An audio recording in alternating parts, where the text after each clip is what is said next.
palabras de presentación, sea del vicario de aquí de la diócesis, como también de Juan José, que fue el primero que entró en contacto conmigo, pues sobre todo por sus palabras de presentación. Y cuando me presentan yo digo, seré yo del que está hablando, ¿no?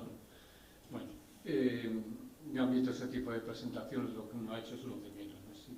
Lo más importante es que lo que uno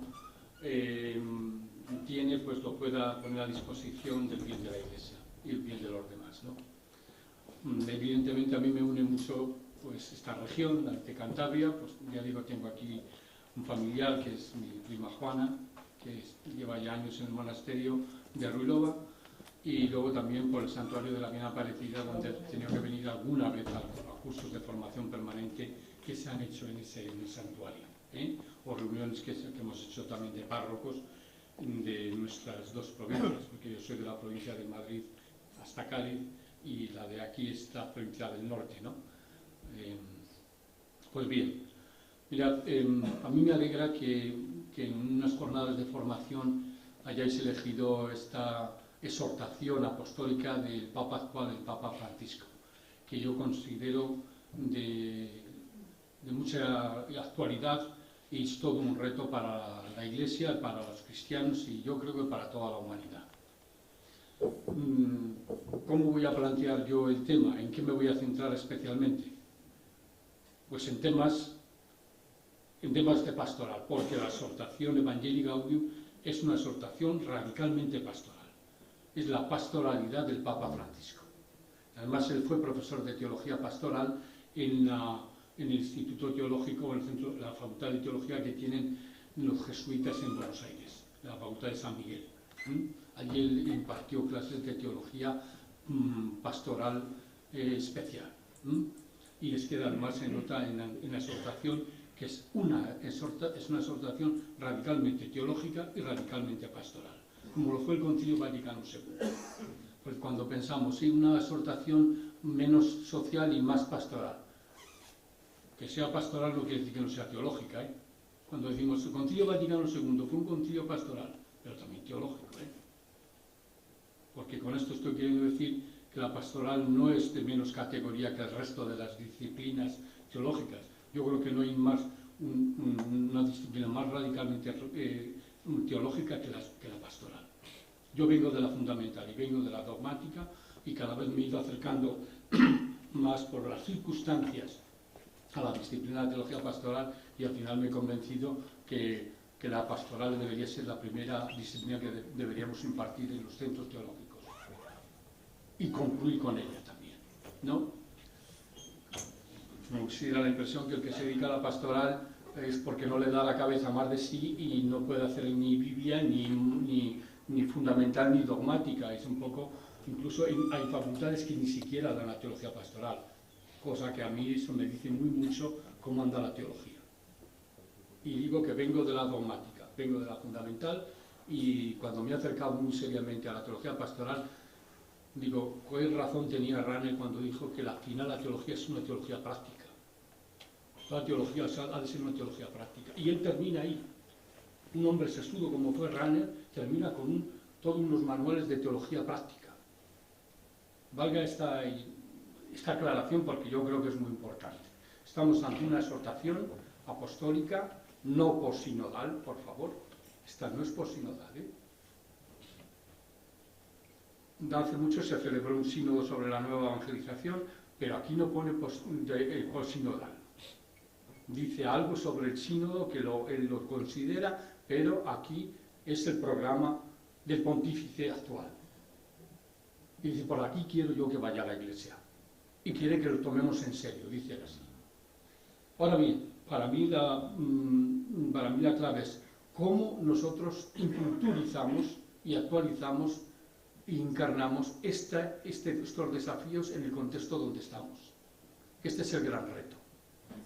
A mí me parece que esto es, porque aquí hay conceptos y términos y tal, y un espíritu que aquí todavía no terminamos de comprender o que da la impresión que Europa se mueve en otras problemáticas o que está el problema también y no lo hemos despertado, y hay que despertarlo.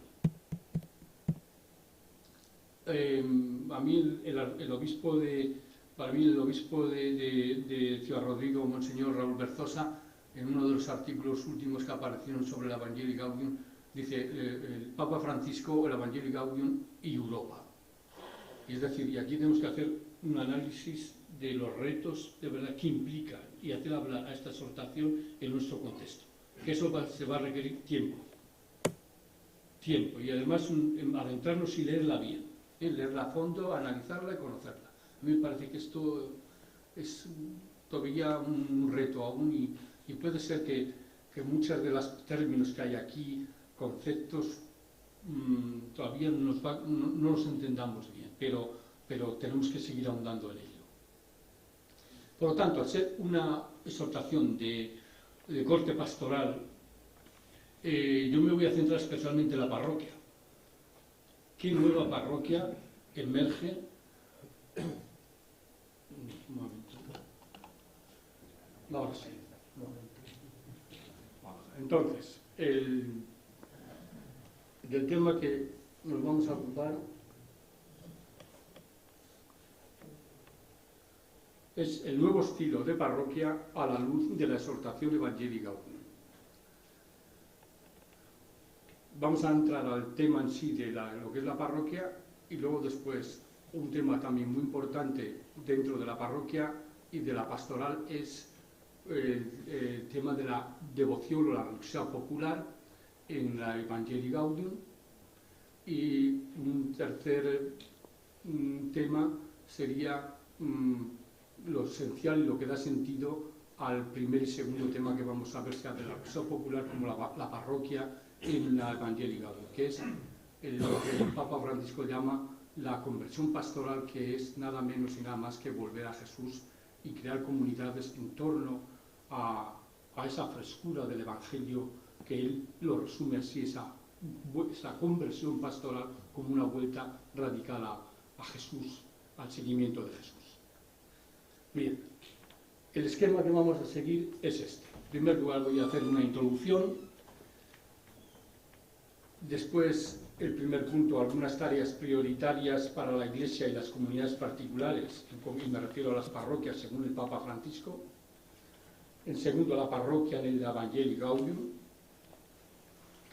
El tercero, algunas reflexiones prácticas y luego después una conclusión. Esto será el objetivo de esta mañana que yo me propongo para estas jornadas de formación.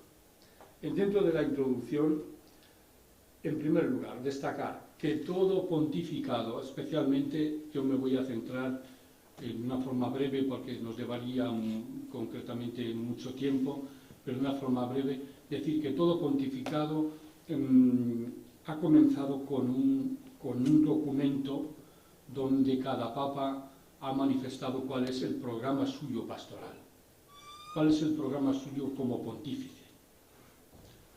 Yo creo que Jesús también presentó un programa concretamente pastoral y evangelizador para la humanidad. Me refiero cuando Jesús va a la sinagoga de Nazaret, impulsado por el Espíritu Santo, y presentó allí un programa de vida. ¿A qué había venido él? El Espíritu del Señor está sobre mí porque me ha enviado a dar la buena noticia a los pobres, un año de gracia, curar a los enfermos, etc. Así ha ocurrido también en los pontífices a lo largo de la historia de la Iglesia, pero que yo me voy a centrar especialmente de la etapa, lo que es este gran evento de la Iglesia del siglo XX, y el más importante, que sin lugar a dudas, que fue el Concilio Vaticano II. Juan XXIII, por comenzar, y que es tan importante para el Papa Francisco, al igual que Pablo VI, comienza con una encíclica programática. ¿Cuál es? La Mater Magistra, donde demuestra a través del método inductivo cuál es lo prioritario concretamente para la Iglesia. No comenzar con fundamentos quizá teóricos o doctrinales, sino tomando en serio la realidad. El ver, el juzgar esta realidad a la luz de la fe, y luego qué implica para la Iglesia la realidad que se está viviendo y cómo a través del Evangelio estamos llamados a transformar también la sociedad. Evidentemente, Juan XXIII, que es el Papa que abre el concilio, aparte de la Marte del Magista, donde marca el nuevo método en la pastoral, un nuevo método también en la teología, ese fue también su deseo en los 3 objetivos que marcó él en el Concilio Vaticano II y por qué se abrió el Concilio Vaticano II. El primero, el diálogo con el mundo. No para condenar al mundo, sino para dialogar con él. Los gozos, las esperanzas del mundo, el drama, los sufrimientos, son los sufrimientos también de la Iglesia y de todos nosotros. Una Iglesia que no solamente es maestra, sino madre, y que escucha al mundo, y toma en serio al mundo y no condena al mundo. Quizá otras experiencias de sílabos sobre el Pascendi, ¿no? Quizá la condena del ateísmo, el condena de la modernidad, etc. No. La Iglesia se pone a la escucha del mundo y también como servidora del mundo. Creo que si vamos al programa del Papa Pablo VI, quiero recordar aquí una encíclica que se ha celebrado 50 años el año pasado, en el 2014, y sabemos todos que es la Ecclesia Suam y que ha pasado sin penas ni gloria, por desgracia. Un comentario que he visto muy interesante del padre Langa, Agustino, ha publicado además ese artículo en la revista Pastoral Ecuménica, que fue una conferencia que él pronunció con motivo de la inauguración del curso académico de Ecumenismo y Biblia, ¿no? Allí en Madrid, en las Misioneras de la Unidad. Él pronunció una conferencia sobre la Ecclesia Suam con motivo de los 50 años de su publicación, que sabéis que se publica en pleno Concilio Vaticano II. Dice el padre Langa con acierto que es una encíclica donde es de puño y letra del Papa Pablo VI. No hay ninguno que esté detrás de él, es exclusivamente suya, su pensamiento.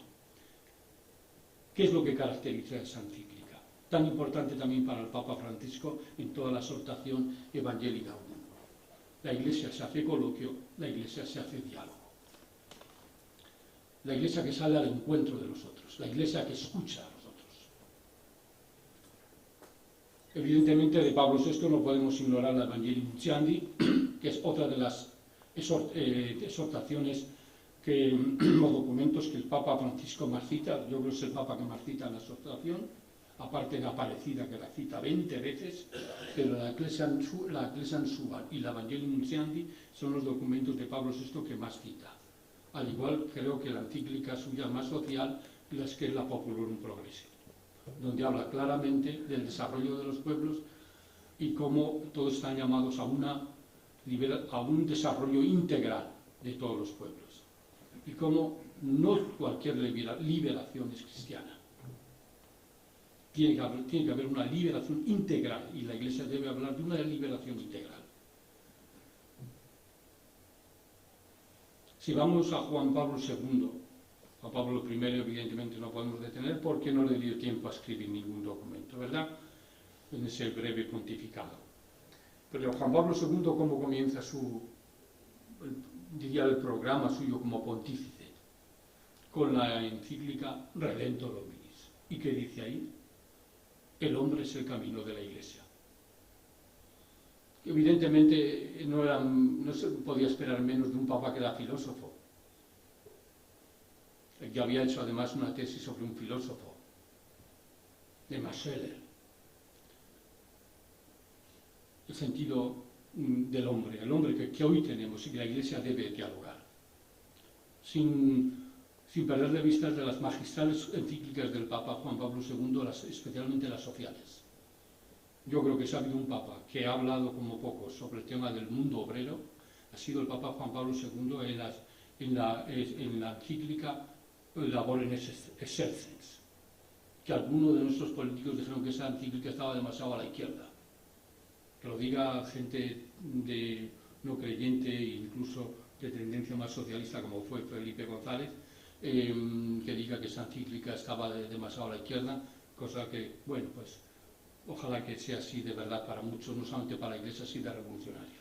Porque la doctrina social de la Iglesia comienza con un problema obrero, con los obreros. La Rerum Novarum, ¿verdad?, de León XIII. Y yo creo que no he encontrado yo más citas bíblicas en una encíclica como esa, y que hable claramente del sentido del trabajo. Hoy día habría que hacer hablar, después de más de 30 años de la publicación de esa encíclica del Papa Juan Pablo II, con la que está cayendo de la falta de trabajo, me parece que es muy importante y que la Iglesia debería de nuevo recuperar esa encíclica. Si vamos al Papa Benedicto XVI, yo creo que el Papa Benedicto XVI comienza con una encíclica no social, como buen teólogo que es el Papa Joseph Ratzinger. Papa Benedicto XVI va a lo esencial. ¿Y qué pide a la Iglesia? Que reflexionemos en el Dios que nosotros creemos. Deus Caritas es.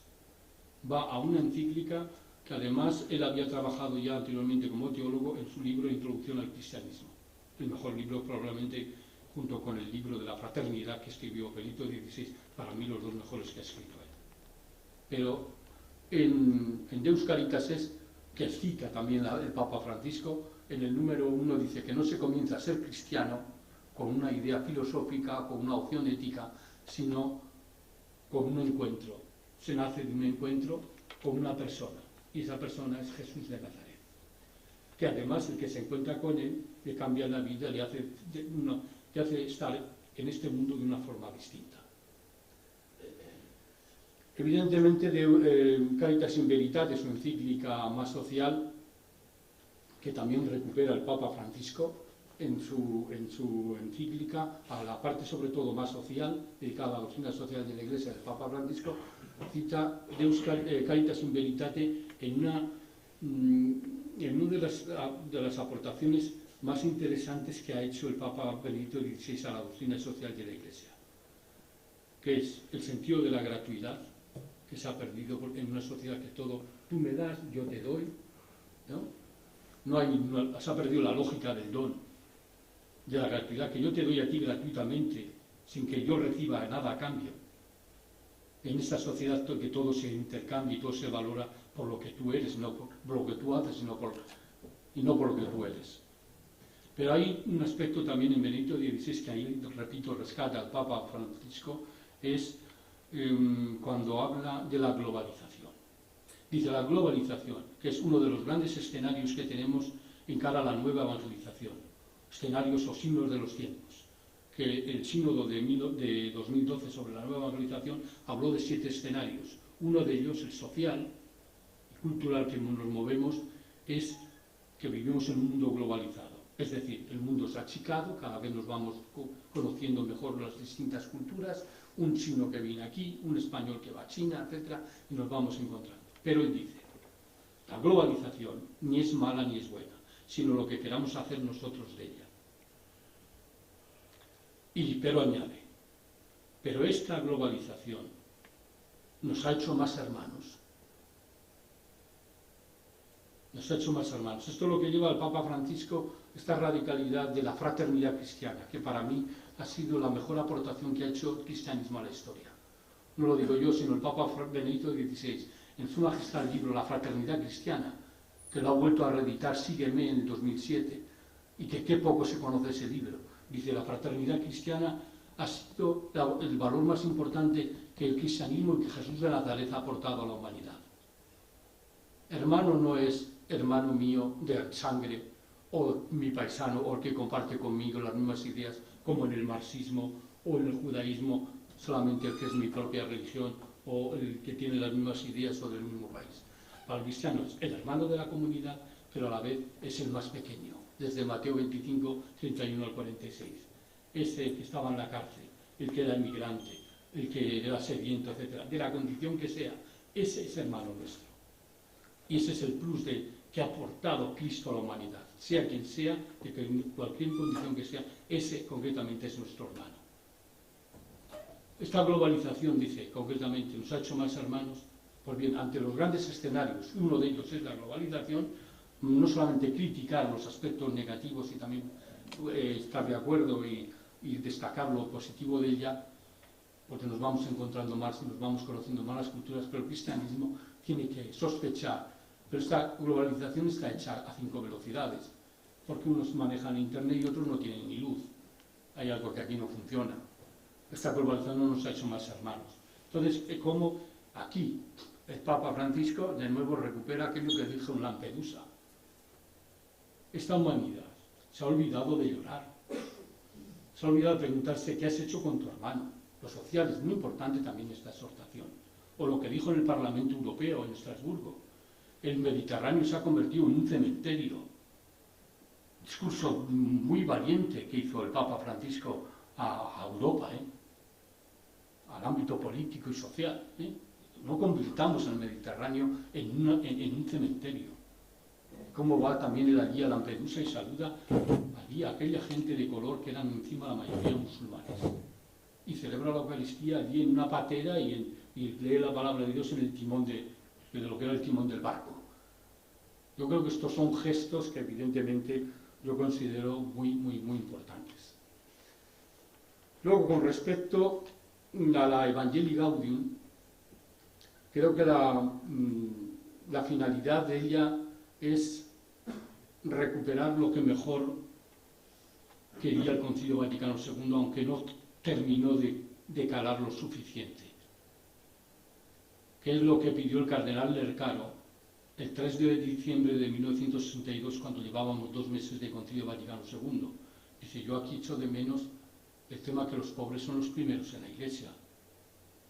Llevamos discutiendo sobre el diálogo con el mundo, etc., pero yo echo de menos dónde está el hecho que los pobres deben ser los primeros en la Iglesia, sin excluir a nadie, evidentemente, ¿no? Yo creo que el programa de todo el pontificado del Papa Francisco está en cómo me gustaría que la Iglesia fuera pobre y de los pobres, que es lo que dijo en concreto a los periodistas. Pues ese tercer objetivo por el que abrió el Concilio Vaticano II, Juan XXIII, el diálogo con el mundo, el diálogo con el ecumenismo, es decir, el problema ecuménico, la desunión de los cristianos, y luego, es decir, si hay desunión no podemos evangelizar. La desunión de los cristianos es un escándalo para la humanidad y impide la evangelización. Pues el tercero, que era la opción preferencial, pero no exclusiva por los pobres, para mí es lo que que rescató muy bien Medellín en 1968 y que quiso hacer prioritario y que el Concilio Vaticano II no entró a fondo en él, y sí Medellín, es lo que ha pretendido el Papa Francisco en la exhortación. Es decir, que toda la conversión pastoral, sea personal como estructural, se debe medir si en la Iglesia de verdad los pobres son los primeros y si la Iglesia es pobre.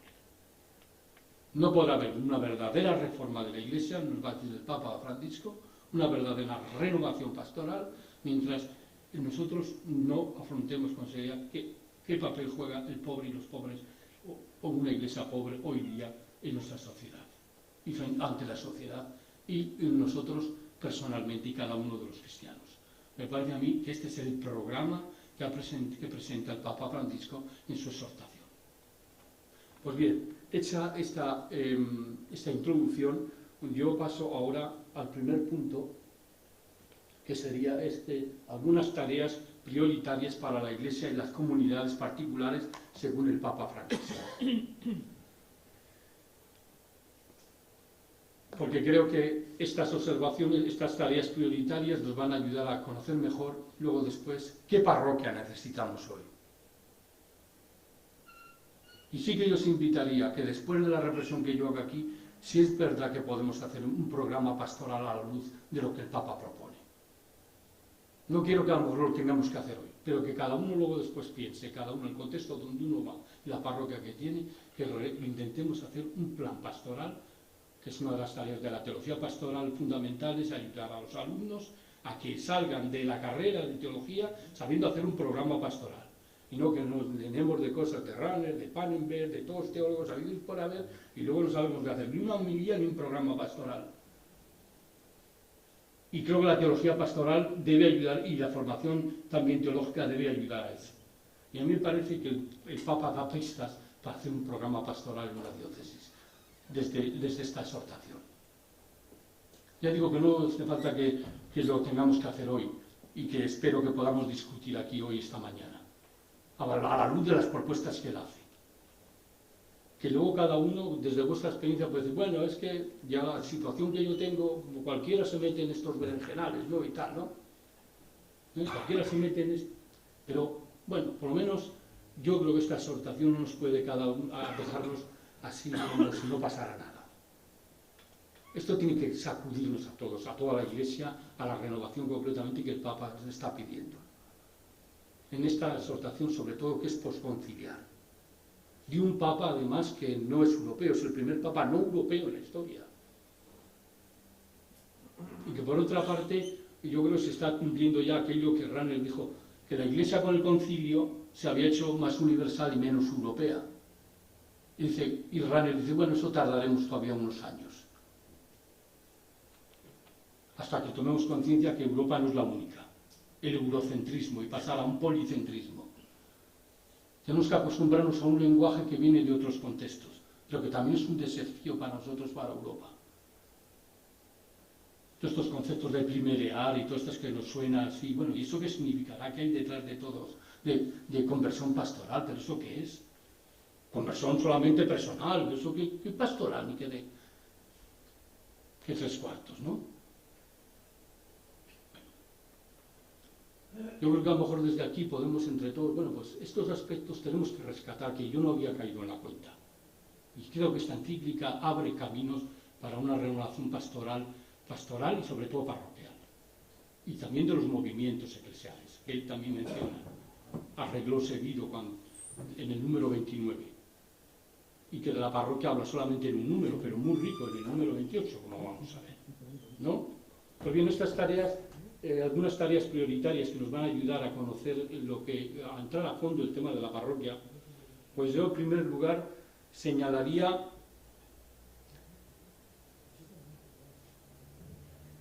dentro de estas tareas prioritarias para la Iglesia y las comunidades particulares, según el Papa Francisco, habría que comenzar con esta premisa que aparece en el número 273 de la Evangelii Gaudium. Dice así: la misión no es una parte de mi vida o un adorno que me puedo quitar. No es un apéndice o un momento más de la existencia. Es algo que yo no puedo arrancar de mi ser si no quiero destruirme. Yo soy una misión en esta tierra y para ello estoy en este mundo. O Jesús no tuvo una misión también aquí. Hay que reconocerse a sí mismo como marcado a fuego por esa misión de iluminar, bendecir, vivificar, levantar, sanar, liberar.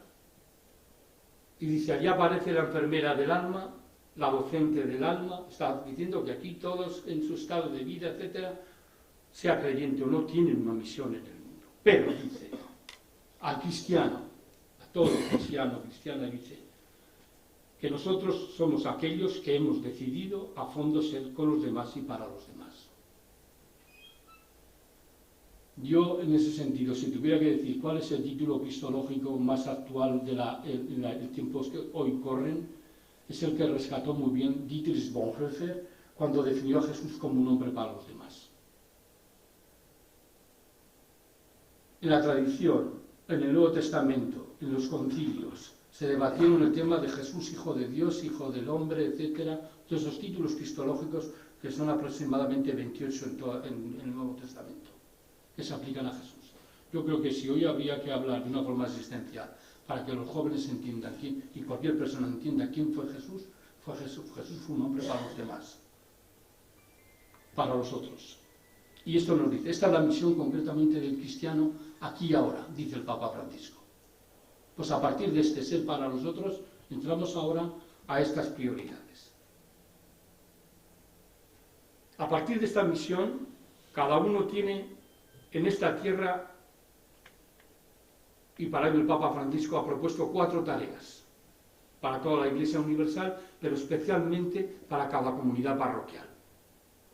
La primera, se trata de relanzar la misión de la Iglesia, y ello exige un cambio de estructuras que apoyen la nueva misión.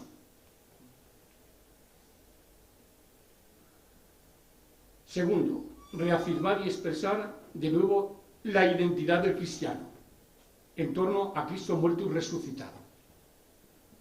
En un mundo plural, interreligioso, etcétera, sin minusvalorar lo que los demás nos pueden aportar, pero él habla en la exhortación de la importancia de la identidad del cristianismo, para no caer en sincretismos, en irenismos baratos, en el diálogo interreligioso tan importante para él, Y sabemos cómo él le gusta encontrarse ya como cardenal con los buenos amigos que tiene judíos o musulmanes y encuentros que ha tenido recientemente en Asia con budistas, etc.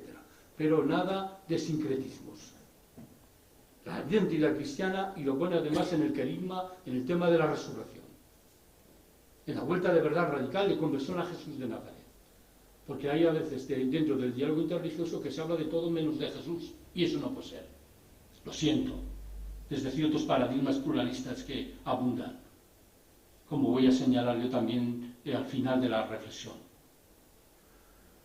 Y yo llevo tiempo reflexionando sobre el tema de teología de las religiones, que a mí me apasiona, es uno de los grandes signos de los tiempos, pero ojo con ciertos relativismos o ciertos de estos irenismos que queremos dialogar sobre lo que nos une, pero no lo que hay que debatir también. De irenismos ni hablar. Cuando Pablo VI habla que la Iglesia se hace diálogo, la Iglesia se hace coloquio, en la Ecclesia Sua, dice claramente que sin despreciar, es decir, sin minusvalorar lo que es la divinidad de Jesús. Sería muy fácil quitar todo lo que estorba del misterio trinitario dentro de nuestra doctrina, y estaríamos muy bien con los monoteísmos y también con las religiones orientales. Pero ¿qué quedaría del cristianismo? Eso Bernard Soswell en su debate y además se ha publicado en un libro que Salterre hace un año publicó sobre el tema de un tema cristológico muy importante, en debate con Frédéric Lenoir, donde dice: la idea de Jesús, Hijo de Dios, es una creación del Imperio Romano, concretamente del emperador Constantino, para poder poner en paz en el imperio ante las luchas y ante las herejías internas que había dentro de la Iglesia. Y es creación concretamente de un emperador, ¿no?, que le interesa la paz en el imperio y bueno, confesamos así que Jesús es Hijo de Dios, pero que no hay ningún fundamento bíblico en ello. ¿Veis? ¿Por qué siempre la divinidad de Jesús es un problema y siempre da que pensar y siempre motivo de debate? Y hay por ahí literatura que fácilmente, muy bien fundamentada, pero al final te salen contra esas teorías. Decidme a mí si nosotros no nos planteamos con una sana apologética a decir, bueno, pues vamos a fundamentar esto bien. Para que, como ocurrió en los primeros siglos del cristianismo, las herejías no nos coman. Y esto no es apologética barata. Eso os da razón de la esperanza que hay en nosotros. Quitar el misterio trinitario de nuestra fe, a ver en qué queda el cristianismo. Quitar la divinidad de Jesús y a ver qué queda el cristianismo. Y de nuevo, este tema que creíamos que era solo de Calcedonia, resulta que recientemente se ha vuelto a debatir entre Bernard Soswell, el teólogo jesuita francés, con el filósofo Frédéric Lenoir. Invito a que, si tenéis tiempo, leer el libro ese que ha publicado Bernard Soswell, que es toda una respuesta a las teorías de Frédéric Lenoir, todo un especialista en historia de las religiones y todo un especialista en filosofía. La identidad, y yo creo que el Papa en esto también lo tiene bien claro. Después, la reformar la institución eclesial y finalmente reencantar con la vida y la misión de los cristianos. Entramos, en primer lugar, a la primera tarea. Relanzar la misión. Él da por hecho el tema de la nueva evangelización. Él no habla mucho de nueva evangelización. Llegan momentos que sí usa la expresión. Y no entra más porque ya la considera que ya está ahí y se ha debatido mucho sobre ello. Pero lo que sí pretende es un nuevo impulso misionero en la Iglesia, pero no solamente misión, sino discipulado y misión. No ser discípulo solo y luego misionero yo no soy. Y no puede haber una misión si no nace primero de un encuentro con Jesús que te invita y te dice: ven y sígueme. Y después de vivir con Él y estar con Él, que eran las 4 de la tarde, dice Juan, se quedaron con Él, luego les manda también a la misión. Somos discípulos y misioneros. Dice, y aquí está la conversión pastoral. Por lo tanto, la misión es de todos, de todo el pueblo de Dios, no solamente de unos pocos, va a decir. Por lo tanto, relanzar la misión. El Papa Francisco pone un fuerte acento en una iglesia misionera capaz de salir de sí hacia los demás. Este desafío además le viene de Aparecida, que es uno de los redactores del documento final, además, con otros. Pero la mano suya está ahí. Y dice al concreto Aparecida, en el número 278, dice: la misión es inseparable del discipulado, por lo cual no debe entenderse como una etapa posterior a la formación. No podemos quedarnos tranquilos en espera pasiva en nuestros templos.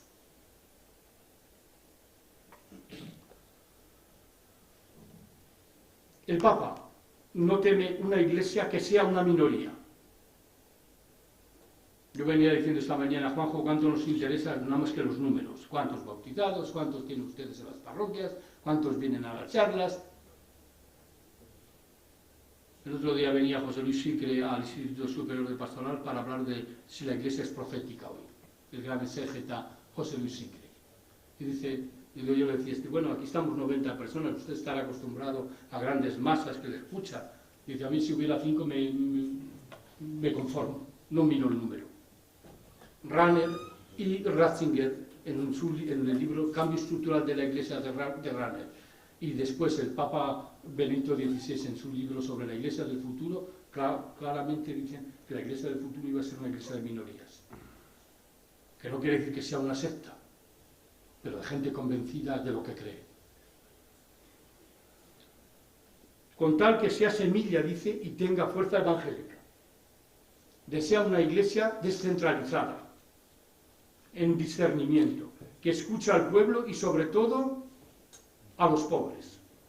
Es decir, descentralizada y que no se esté mirando al ombligo. Cuánto es importante el concepto de la autorreferencialidad en la exhortación. Dice que esa es una enfermedad que hace mucho daño a la iglesia. Dice así la autorreferencialidad de una iglesia que se está mirándose siempre en el ombligo, ¿no? Sus problemas.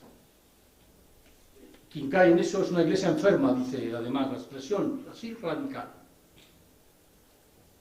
Que escucha al pueblo y sobre todo a los pobres. La opción misionera, dice en el número 27, es el verdadero sueño del Papa Francisco. Así hace alusión. Todos somos discípulos misioneros. Esto le supone a la iglesia, y aquí estos términos tan importantes que giran alrededor de toda la exhortación. Exhortación no encíclica, exhortación. Primerear. Alguno dice, bueno, es que este teólogo no afina en el lenguaje teológico, que si no es tan teólogo, bueno, da mucho espectáculo por ahí. No. Estos conceptos quiere decir que es un pastor que se ha metido en el lenguaje del pueblo. Tema tan importante también para la teología argentina, donde él viene, la diferencia también de la corriente latinoamericana de teología de la liberación, que conocemos más como es la de Gutiérrez o la de John Sobrino, etc. Y yo creo que este Papa está dando a conocer bastante a los teólogos argentinos que pertenecen también a esa corriente, pero que tienen otra perspectiva. Y una de ellas es la teología del pueblo, muy importante en el Papa Francisco y que debe mucho a los teólogos Juan Carlos Escanone y a Lucio Gera.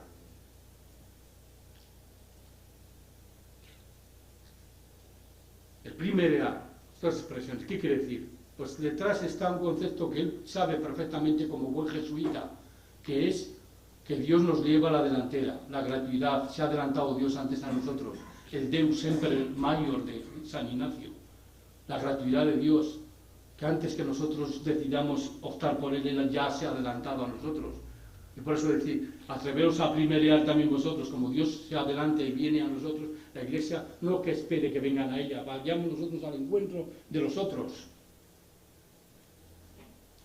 Primerear, involucrarse, acompañar, fructificar y festejar, se dice en el número 24. Segunda tarea, reafirmar y expresar de nuevo la identidad del cristiano en torno a Cristo muerto y resucitado.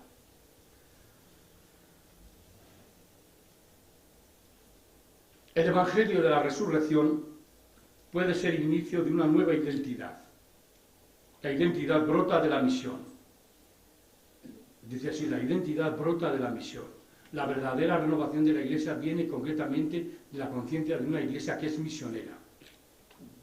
En el fondo, se trata de refundar nuestra identidad centrando el cristianismo en la figura de Jesús muerto y resucitado. Es curioso que la parte que dedica, los pocos números que dedica a la catequética, a la catequesis y la exhortación, dice que no hace falta entretenerse con muchos temas en la catequesis. El principal de todos es el querigma. Y de aquí echemos todo lo que queramos. Va a decir él. En el número 76, de hecho, para reforzar esta idea, y que yo no me invento nada, pues va a decir esto. Su resurrección, refiriéndose a Jesús, la resurrección de Jesús de Nazaret, no es algo del pasado. Entraña una fuerza de vida que ha penetrado el mundo, donde parece que todo ha muerto, por todas partes vuelve a aparecer los brotes de la resurrección. Es una fuerza imparable. Los valores tienden siempre a reaparecer de nuevas maneras, y de hecho el ser humano ha renacido muchas veces de lo que parecía irreversible. Esa es la fuerza de la resurrección, y cada evangelizador es un instrumento de ese dinamismo. Cuando se celebró el Sínodo de los Obispos en el 2012, a mí me llamó la atención que el profesor Santiago Guijarro, que ha publicado un libro sobre el tema de la evangelización, en los inicios del cristianismo, la poca importancia que se dio en el Sumentum Laboris y luego después en el Sínodo, cómo se evangelizó en los primeros siglos y sobre todo por qué el cristianismo se extendió tan pronto. Porque la resurrección caló en aquellas personas y comenzaron a hablar sin temor ninguno. Cómo recuperar ese espíritu, es decir, con fuerza, que la vida no es importante que la muerte, la esperanza, cómo el resucitado caló en aquellas personas, el evento de la resurrección, algo pasó ahí, de aquellos hombres llenos de temor que salieron a hablar con valentía, incluso hasta dar la vida. Dice así Guijarro, eso es lo que provocó la extensión, la expansión del cristianismo tan pronto a diferencia de otros movimientos. La tercera tarea, reformar la institución eclesial. La exigencia de conversión no atañe y se limite a las personas. Evidentemente comienza así, la primera conversión de todas es a Dios. Cuando piensan algunos, bueno, que conversión pastoral, ¿qué quiere decir eso? Conversión pastoral en primer lugar es una conversión a Dios. Y de ahí también al otro. Y a las personas también, evidentemente. Él pone siempre el ejemplo, el Papa Francisco, de un encuentro que tuvo una vez con Madre Teresa de Calcuta. Le dijo que un periodista le había preguntado una vez a la Madre Teresa de Calcuta que qué cambiaría de la Iglesia. Y ella dijo, usted y yo. Usted y yo, cuando cambiemos usted y yo, entonces irá mejor. No, la conversión personal, ¿verdad? Pero habla sobre todo también de esta reforma de institución eclesial. A los cristianos, como si todo se redujera a que ellos tuvieran que orientarse constantemente hacia aquello que la institución recuerda y propone sin cesar. Igualmente se dirige a la propia institución a través de una reforma institucional y estructural. El mundo ha cambiado, a veces la Iglesia poco. En el cristianismo vivimos un eclesiocentrismo al que le falta la mística de Jesús. Por eso siempre la vuelta al Evangelio. La introducción es cuando habla de la alegría del Evangelio. La vuelta a Jesús. Dice, nos falta a la Iglesia superar esos eclesiocentrismos porque falta en ella la mística de Jesús. En lo que se refiere a la Iglesia, podemos afirmar que ha terminado el régimen de cristiandad. Y no nos conviene soñar más con él, porque hay que volver al Evangelio. Todo ello nos supone repensar el paradigma. La cultura global nos pide aprender a vivir unidos, respetándonos en nuestra diversidad, nos exige no uniformar, porque la diversidad es una riqueza. El problema concreto es que los modelos de ayer no nos sirven y los modelos de mañana no los tenemos. Y vendrán si nos ponemos en camino para buscarlos. habría que preguntar, probablemente más de alguno dirá, bueno, pues el régimen de cristiandad se ha superado. Bueno, a mí el régimen de cristiandad, pensar que lo importante del cristianismo es la cantidad de gente que haya en él. Y que somos más cristianos por tradición que no por convicción. Y a mí siempre me ha llamado la atención aquello que ocurrió en los primeros siglos y que el Papa Francisco, el Papa Benito XVI ponía siempre como ejemplo a la hora de hablar de la Eucaristía. En su carta que escribió sobre la Eucaristía, el Sacramento Caritatis. Dice así, que los primeros cristianos eran perseguidos y se les prohibía celebrar la Eucaristía. Ante gente del imperio que no quería que se celebrara ese misterio. Y ellos respondían, es que sin esto nosotros no podemos vivir. Sin esto nosotros no podemos vivir. En nuestro proceso de iniciación al cristianismo, de formación, llegamos hasta, diría, ese convencimiento. La gente que viene a nuestras Eucaristías, que está dentro del cristianismo, podemos decir así que ese misterio que es, por así decir, la Eucaristía hace la Iglesia y la Iglesia hace la Eucaristía, podemos decir claramente que los que asistimos a la Eucaristía es que no podemos vivir sin ella. Yo creo que si no se llega en el proceso de iniciación de la fe a ese convencimiento, bautizados porque están convencidos no por el número, que es muchas veces lo que se ha perseguido dentro de la cristiandad, muchos cristianos pero muy mal bautizados y muy mal catequizados.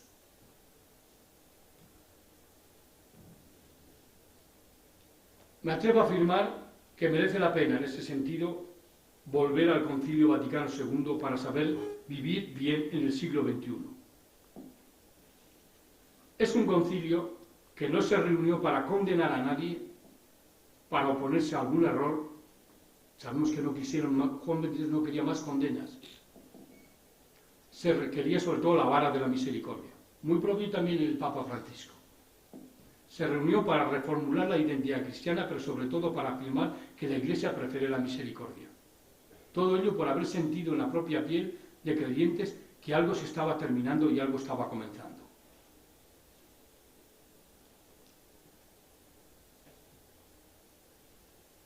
Este año celebramos 50 años de la clausura del concilio. ¿Cuánto habría que volver de nuevo a todos los 16 documentos del concilio y devolverlos de nuevo al pueblo? Habría que preguntar qué se ha significado para muchos cristianos este gran evento de la Iglesia, y si se conoce.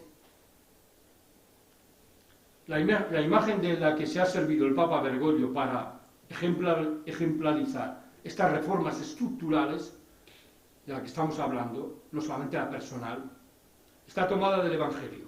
El vino nuevo pide odres nuevos. Marcos 2:22. Frente a ese gran planteamiento nos encontramos en este momento en la Iglesia. El vino está siendo renovado y revitalizado y representa la novedad de Jesús y su proyecto. Los odres son las estructuras. Una espiritualidad sin las debidas estructuras hace que todo siga igual, que nada cambie. Hablar para allá y para acá para que dejar las cosas siempre como están. Con esto queremos afirmar que el cambio debe afectar también a las estructuras de la Iglesia. Cambio estructural de la Iglesia, así tituló uno de los mejores libros de Rahner y que se han vuelto de nuevo a reeditar la editorial PPC. Estructural también, es decir, de considerar también la condición pecadora de la Iglesia, no solamente sus miembros. Los aspectos que nos pide cambios estructurales serían la tarea de los laicos, del que vamos a escuchar en concreto, pues el mutismo que les hemos sometido durante tiempo, por excesivo clericalismo, va a decir en uno de los números, en el número 102 de la Evangelii Gaudium. El rol de la mujer en la Iglesia, el modo de ejercer la autoridad, el lenguaje adecuado al anunciar el Evangelio. Cuando hablamos en temas del reino, en temas de pecado, entonces, ¿qué entiende la gente por eso? Vas así a congresos de temas de teológicos y tal, y ves a jóvenes que les hablas de la Trinidad y se dice, oye, ¿eso que de la Trinidad quién es ese? ¿No? ¿Qué es el pecado? ¿Qué es el tema de salvación? que nosotros lo tenemos tan claro, pero ¿y la gente entiende esto? Por cierto, el lenguaje que habría que adaptar también a nuestros tiempos.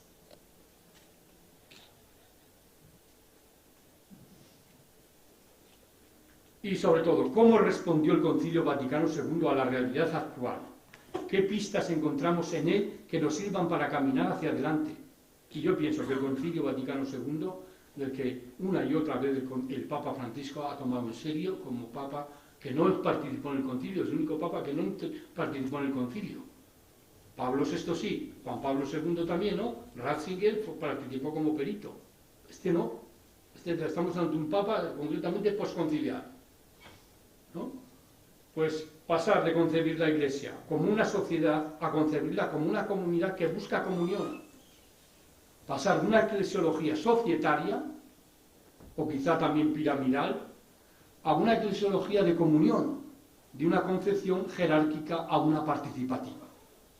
Yo creo que los dos títulos eclesiológicos claves de la Lumen Gentium es Iglesia Comunión y la Iglesia Pueblo de Dios, ¿no?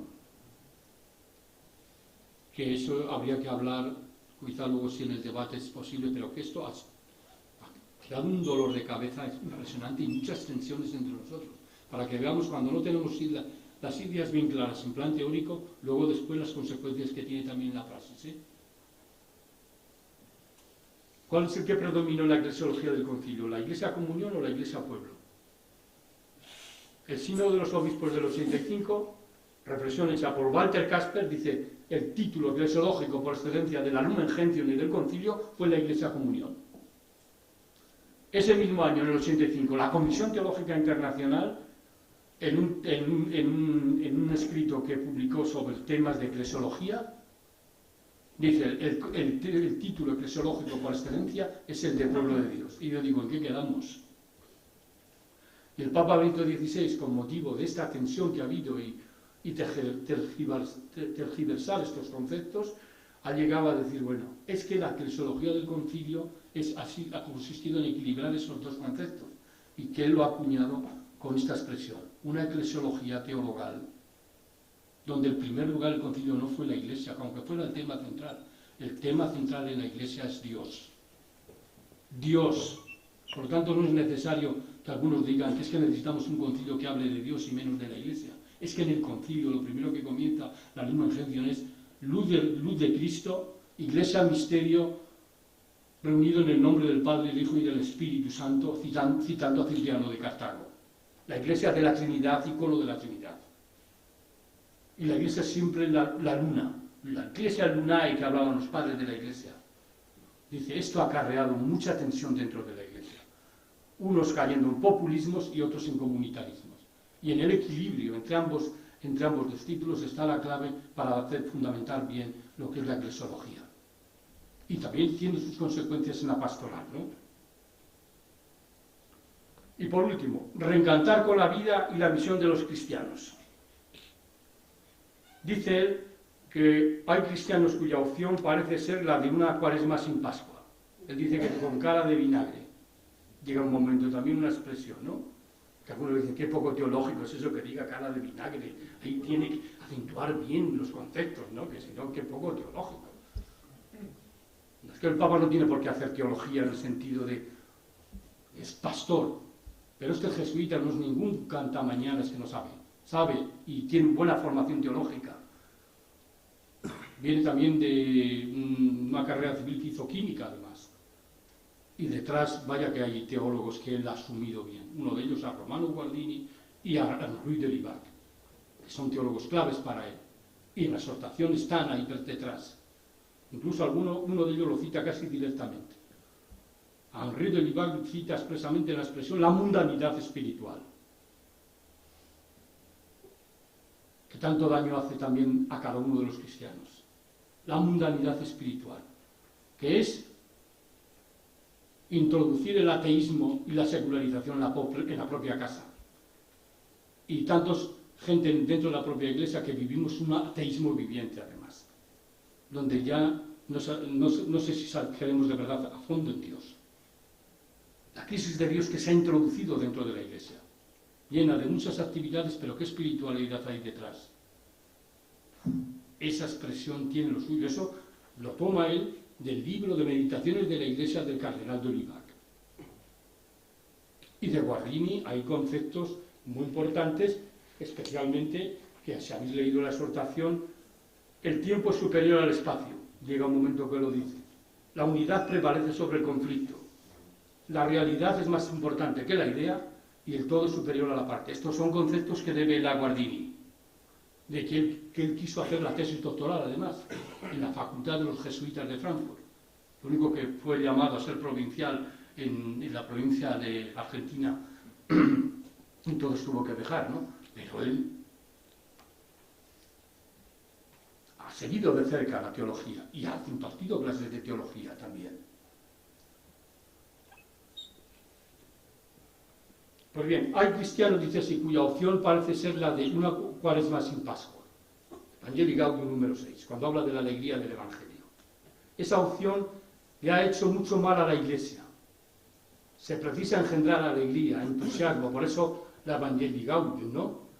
Que está además, ¿a quién debe todo esto? Pues a la exhortación apostólica Gaudete in Domino y la Evangelii Nuntiandi, que son los que están detrás también de ese título que él pone.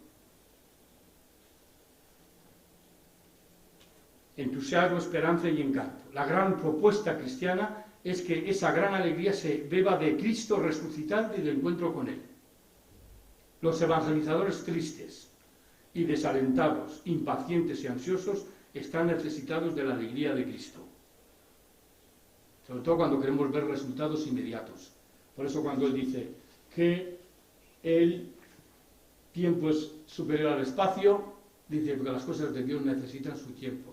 Y como buen jesuita, que es lo propio, el discernimiento y las cosas que valen la pena no hay que hacer, es decir, decisiones así a la ligera, se necesitan su tiempo. Y las cosas pastorales no las queramos inmediatamente, solucionarse allí con el móvil, no.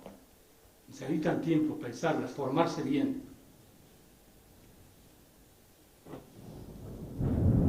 Una persona, dice así en el número 266, que no está convencida, entusiasmada y segura, enamorada, no convence a nadie. Entramos al segundo punto.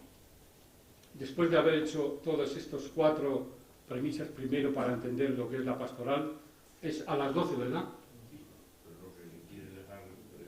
Sí, vale, vale, si os parece, estos 15 minutos hasta las 12 que hagamos el descanso, podemos abrir un diálogo de aportaciones, eso, y luego seguimos después con el segundo apartado, que ya entramos de lleno a la parroquia. Sí, algunas aportaciones o lo que diálogo queráis, o qué os ha parecido como hasta ahora la exposición.